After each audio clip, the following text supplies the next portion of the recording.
about the Spartanburg tornado. Okay. We're 99% sure this is a tornado.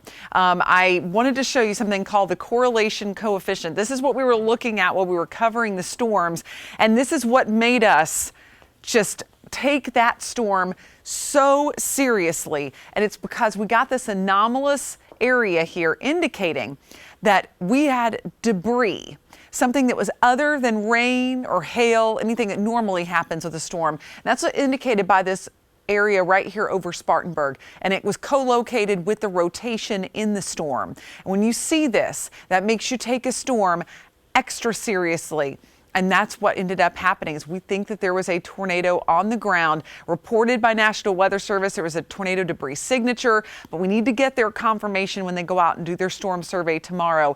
Would not surprise me if this was stronger than one of the typical tornadoes that we see around here, possibly an EF2. Can't even rule out EF3. When you look at the fact that semis were knocked over in this kind of wind, that's just downright incredible. But looking at some rain totals, Greer, over 5 inches of rain, over 4 inches for Spartanburg, Clemson, over 3 inches for Greenwood, Asheville, and Rutherfordton. So this was a huge record-breaking daily rainfall for us across the area. And Fox Radar 3D is still showing some light rain. Nothing terrible, but we are seeing a few pockets of heavy rain move through Pickens County. I say heavy relative to what we've seen lately. Nothing compared to what you got earlier. And this is moving, so it's not going to be with us for all that long. A front is pushing through. It's going to pull in drier air, so it's going to completely dry us out as we go into the overnight. There's 1 a.m., hardly any rain in the upstate, maybe a few showers, clearing completely as we go toward 4 a.m. for most of the most flooded areas, not seeing any rain anyway. A couple showers south of I-85. But look up in the mountains. We're going to get some snow with this system, especially up along the Tennessee line. It'll just be breezy and sunny and very chilly across the upstate as we go throughout the day tomorrow. So notice we'll start in the 40s and it's barely going to warm up. We're only going to get into the low 50s with that wind. So it'll feel so chilly compared to the last few mornings. Make sure the kiddos are prepared for that. I know some of them going in a little bit later, so maybe have a little more time to get all bundled up before school.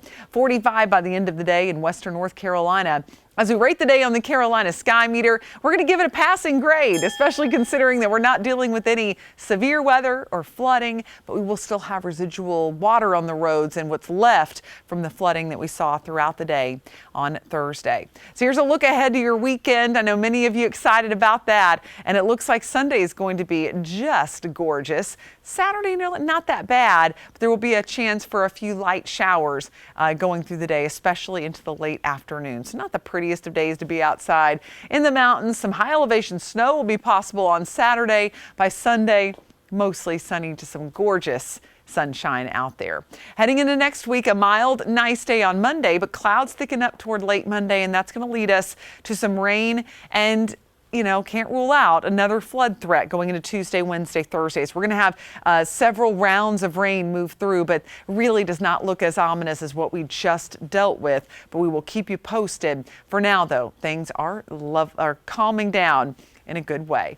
Of course, you can always head to The Morning News from 4:30 to 9 a.m. tomorrow morning. They were covering all this as it got started. We had our first flood warnings issued around 3:30 a.m. this morning, and Nicole was all over it. So it has been a long duration event, guys.